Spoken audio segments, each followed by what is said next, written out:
महादेव की भक्ति का सही परिचय है मौन। महादेव के भक्तों की पहचान कैसे हो सकती है? वो मौन रहता है, बड़बड़ाहट उनका परिचय नहीं है। और मौन ईश्वर का सर्वश्रेष्ठ सिंहासन है। ईश्वर का सिंहासन सोने चांदी हीरे मोती का नहीं है। आपको कैसे पता लगे कि आप महादेव के परम भक्त हैं? आप संपूर्ण मौन हो गए। वाणी का मौन तो सही, लेकिन विचारों का मौन। उनको कहते हैं महादेव का श्रेष्ठ उपासक। जहां तक हमारा बड़बड़ाहट शुरू रहता है, वहां तक हम शिव के उपासक नहीं हैं। महादेव ने एक बार नहीं बार बार कहा कि भवानी मुझे मौन बहुत प्रिय है। इसलिए घना मानसों मूंगो होमवार करे,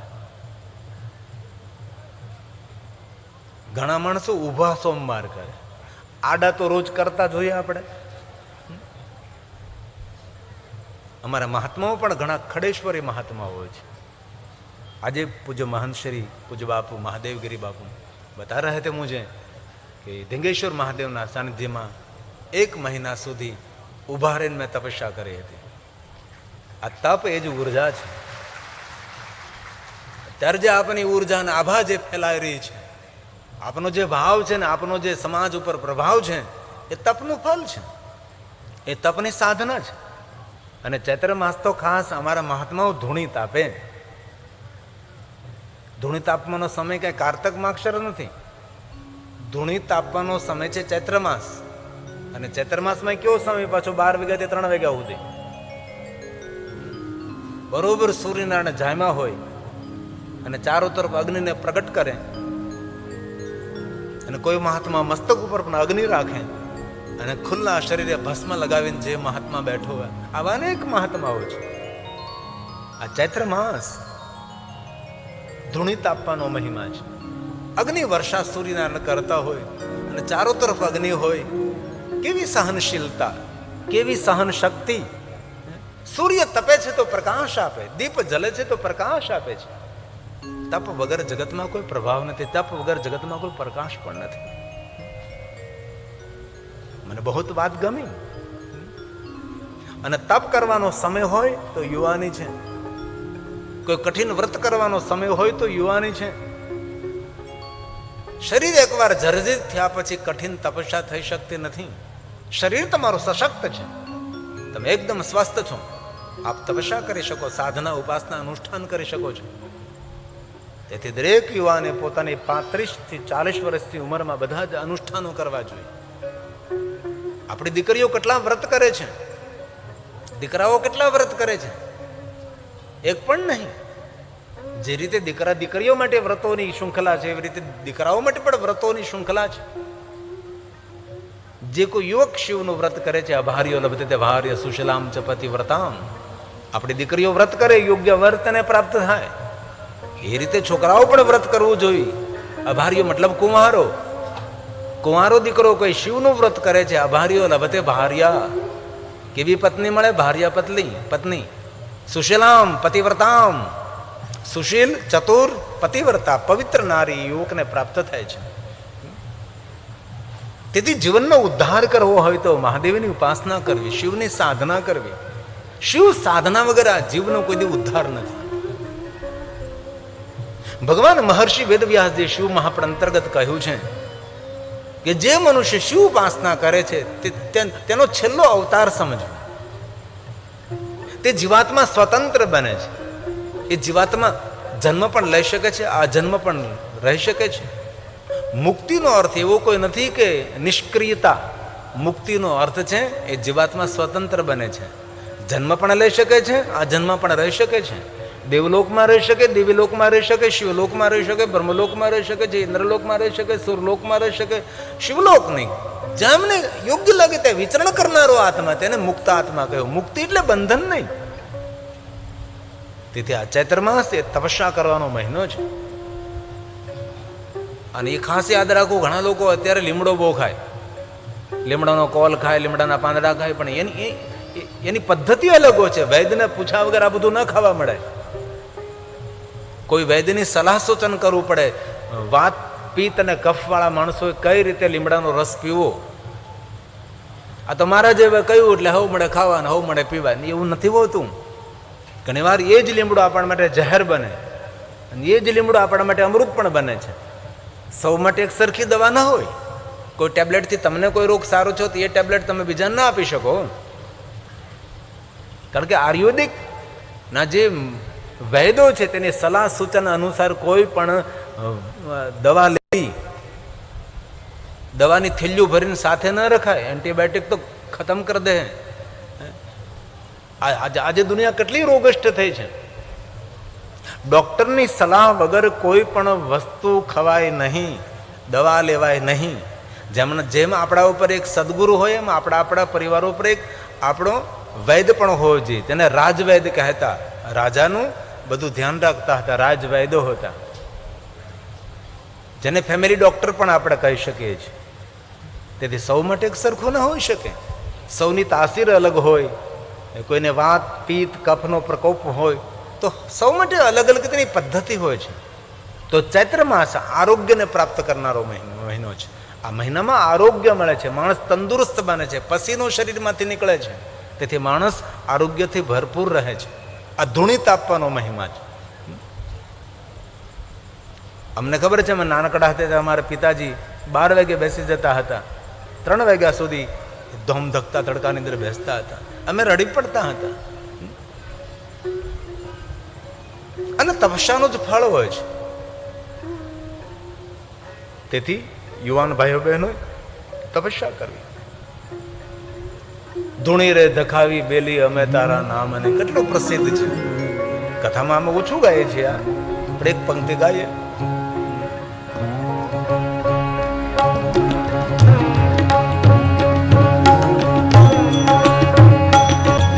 ધૂણી રે અમે તારા નામની રે, ધૂણી રે ધખાવી અમે તારા નામ. અત્યારે આ બધી વ્યવસ્થાઓ ઊભી થઈ, પંખા, ઠંડા ઠંડા પાણીના ફુવારા. આજથી 20 વર્ષ કે 25 વર્ષ પહેલા આવું ક્યાં ક્યાં હતું. ચૈત્ર માસમાં કથાઓ થતી હતી ને પાછી 2 સમય કથાઓ. સવારે 8:30 શરૂ થાય, 11, 11:30 પૂરું કરવાનું. વળી પાછું 3 વાગે કથા શરૂ થાય અને 6 વાગ્યા સુધી કથા ચાલે.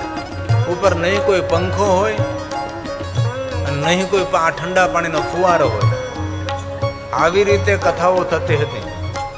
આ છેલ્લા 15-20 વર્ષથી આ બધું સંશોધન થયું ભાઈ.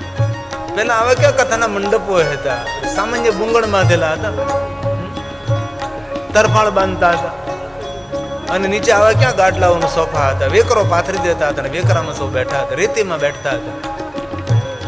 એ તપસ્યા હતી, એ સાધના, આ ઉપાસના છે. અત્યારે તો સુખાસન સૌ બેસે છે, ઠાઠ માઠથી કથા સાંભળે છે. અત્યારે તો અમુક કથાઓ અમે કરીએ છીએ. અમારા જજમાનશ્રીઓ એના દીકરાના લગ્નમાં જે રીતે તૈયાર ન થયા હોય ને એના કરતા વધારે તૈયાર થઈને ભગવાનની કથા સાંભળે છે.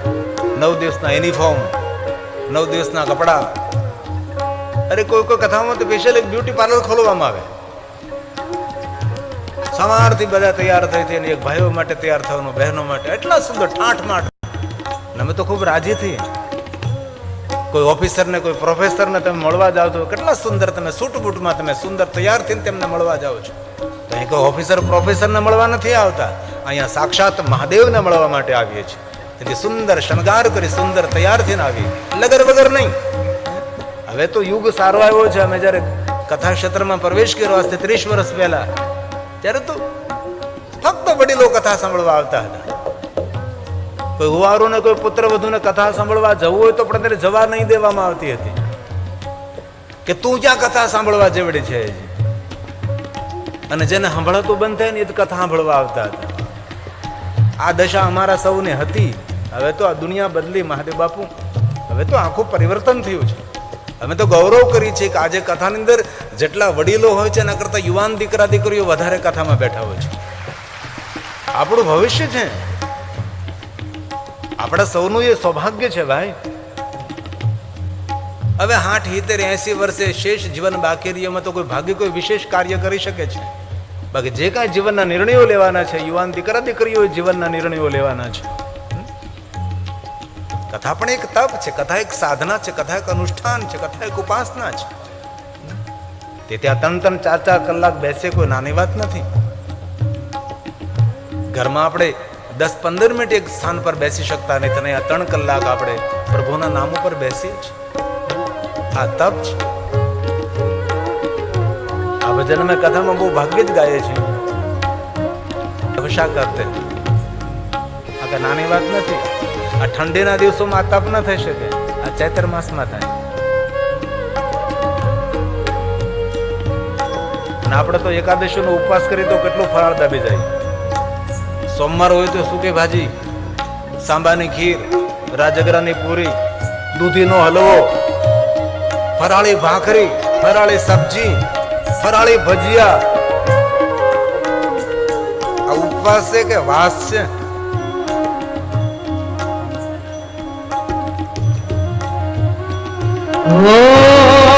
અમે તારા અલગ નારી રામની રે ધૂણી રે ગથાવી આનંદ અમે તારા ધૂણી રે ગથાવી અમે તારા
સમય, કોઈ પણ તિથિ, કોઈ પણ મહિનો.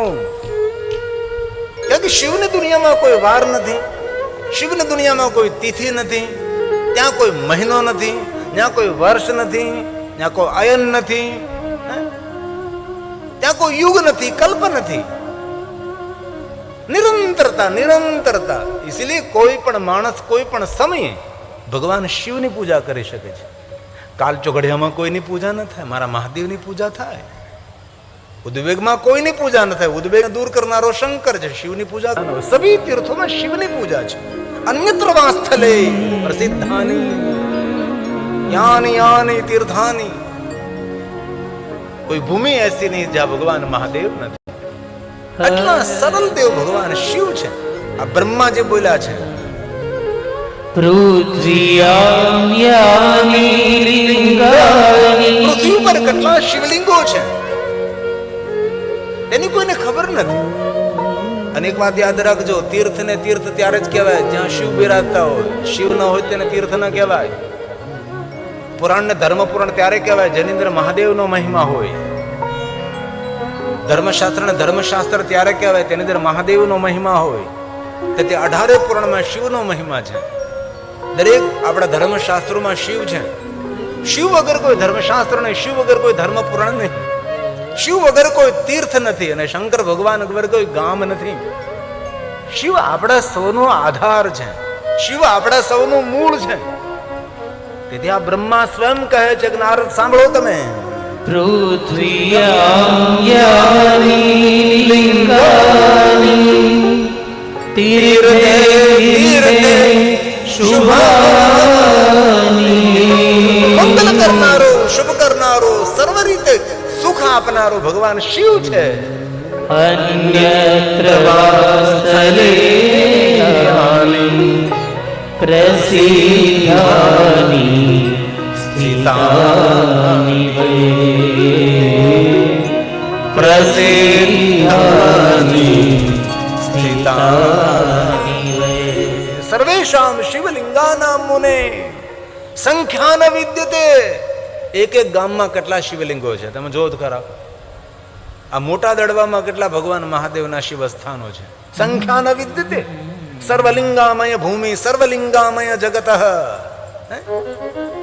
અને આપણે સૌ શિવને છોડીને અન્ય જગ્યાએ ભટકવા લાગ્યા. શરમ નથી આવતી? મહાદેવને છોડી છોડીને આયા તેના માથા ઝુકાવીએ છીએ. જે આપણું ઉત્પત્તિ સ્થાન છે, જે આપણું મૂળ સ્થાન છે, જ્યાંથી આપણી યાત્રાનો પ્રારંભ થયો છે અને જ્યાં આપણી યાત્રા પૂરી થવાની છે, એને લોકો ભૂલી ગયા. અને બહુ દિલથી કહું છું, તમારા હૃદયમાં મહાદેવ પ્રત્યે ભક્તિ જો સ્ફુરિત થઈ હોય તો તમારા એક જન્મનું પુણ્ય નથી, આપના કરોડો જન્મનું એ પુણ્ય છે. ત્યારે ભગવાન મહાદેવની ભક્તિ મળે છે. શિવની ભક્તિ સૌને મળતી નથી ને શિવ તરફ કોઈને પ્રેમ પણ થતો નથી. મહાદેવ તરફી આદર થવો કોઈ નાની વાત નથી. શિવની ભક્તિ હૃદયમાં અંકુરિત થવી, સમજો જીવન સફળ થયું. સફલમ જીવિતમ જીવાગ્રે વર્તતે તસ્સ. જેની જીવા પર મહાદેવનું નામ સ્થાપિત, સમજો બેડો પાર થઈ ગયો તેનો.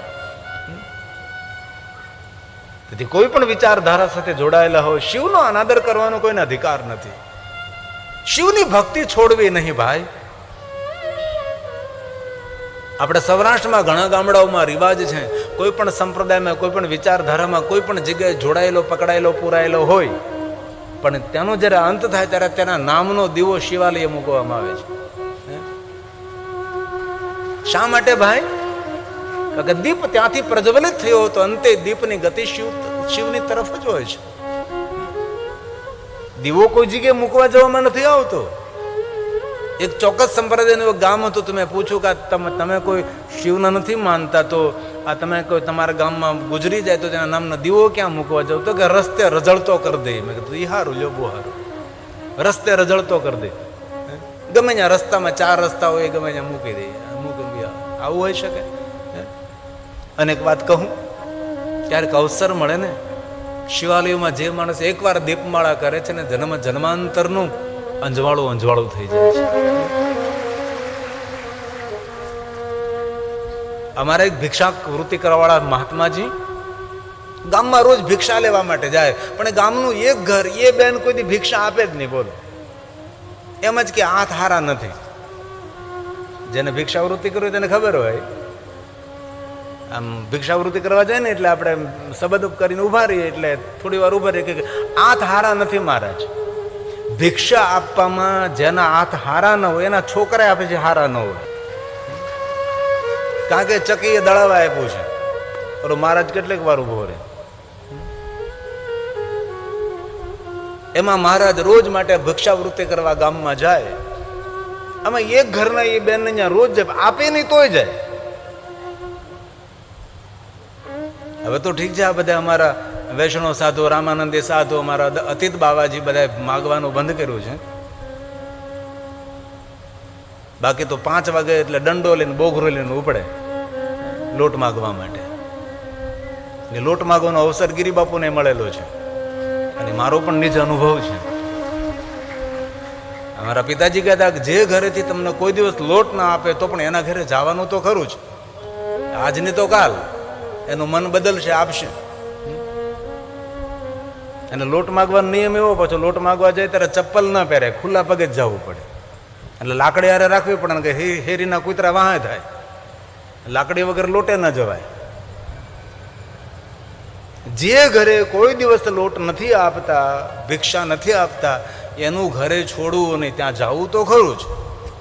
એના આંગણે તો ઊભું જ રહેવું, પછી ભલે ગમે તે બહાનું આપે. એમાં એક અમારા મહારાજ શ્રી ભિક્ષા માંગવા માટે રોજ ગામમાં નીકળે. એમાં એક ઘરે એ બેન કોઈ દિવસ આપે જ નહીં. મારો રોયો રોજ આવી જાય એક ટાઈમે, બસ આપે જ નહીં. એક દિવસ આ મહાત્માજીને થયું કે આજ તો એની પાસે ભિક્ષા લઈને જ જવું છે. મહાત્મા કહે બહેન, રોજ તારે હું ભિક્ષા લેવા માટે આવું છું, કાંઈક તો મને આપતું. રોજ કાંઈનું કાંઈ બાનું તું મને બતાવી દે છે, આ તો કાંઈક તો આપ. ત્યારે એ બહેને ઘરનું કામ કરતા કરતા ઘરમાંથી એક ગાભો, આમ જે કામનું ન હોય એવું કપડું, ગાભો કોને કહેવાય? ઘરની ચીજ વસ્તુ લૂછવામાં લૂછી અને જે કપડું ઓળખાય નહીં અને ગંદુ થઈ ગયું હોય અને ફેંકી દેવાનો હોય તેને ગાભો કહેવાય. ઘરના કોઈ પણ ચીજ વસ્તુને લૂછવામાં કામ ના આવે અને ફેંકી દે તેને ગાભો કહેવાય. અને સંસારના કોઈના કામમાં ન આવ્યો હોય અને વૃદ્ધ થઈ જાય તેને ભાભો કહેવાય. જીવન આખું નીકળી ગયું, કોઈના કામમાં ન આવ્યું, કોઈની સેવા ન કરી, કોઈનો આશીર્વાદ ન લીધો, કોઈના માટે સદુપયોગી ન બન્યો, આરામના વૃદ્ધ થઈ ગયો. ઓલી જેવી રીતે મહેલ નીકળતો ગયો તેમ તેમ ઓલી બહેનના હૃદયમાં પડેલો પાપનો મહેલ ધીમે ધીમે નીકળતો ગયો.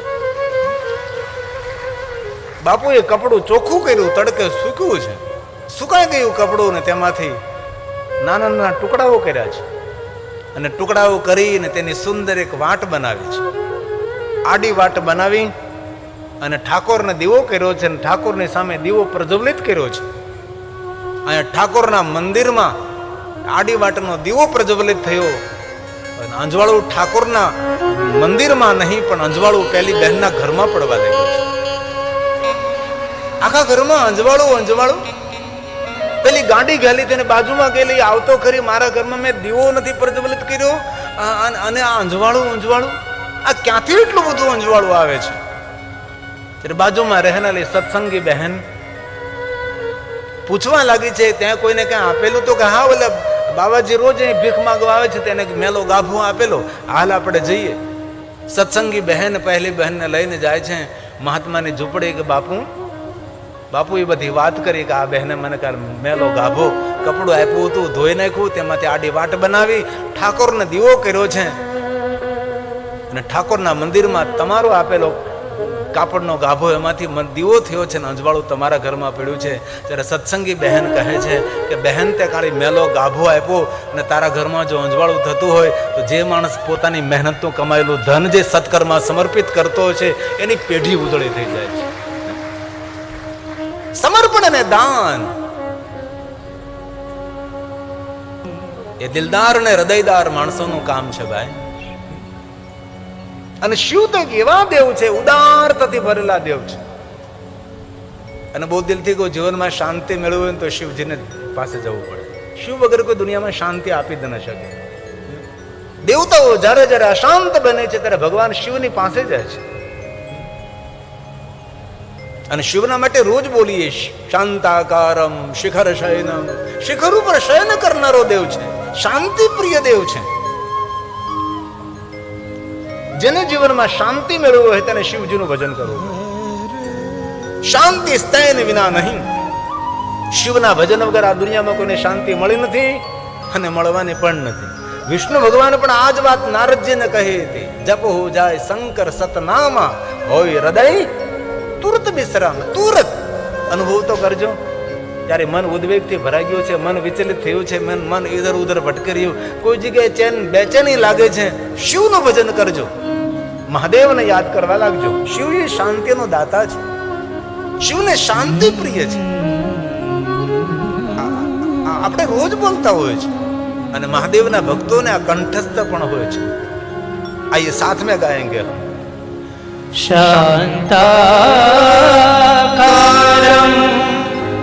શિખર શયનમ. શિખર ઉપર શયન કરનારો ભગવાન મહાદેવ છે, ભગવાન શિવ છે, જેને શાંતિ પ્રિય છે એ શિવ છે. શોર બકોર શિવને ન ગમે, શિવને શાંતિ ગમે છે. શિવાલયમાં જેને શાંતિથી એકદમ મૌનથી બેસી જઈએ, નિરવ શાંતિ. શિવાલયના બહુ બધા નિયમો પણ છે.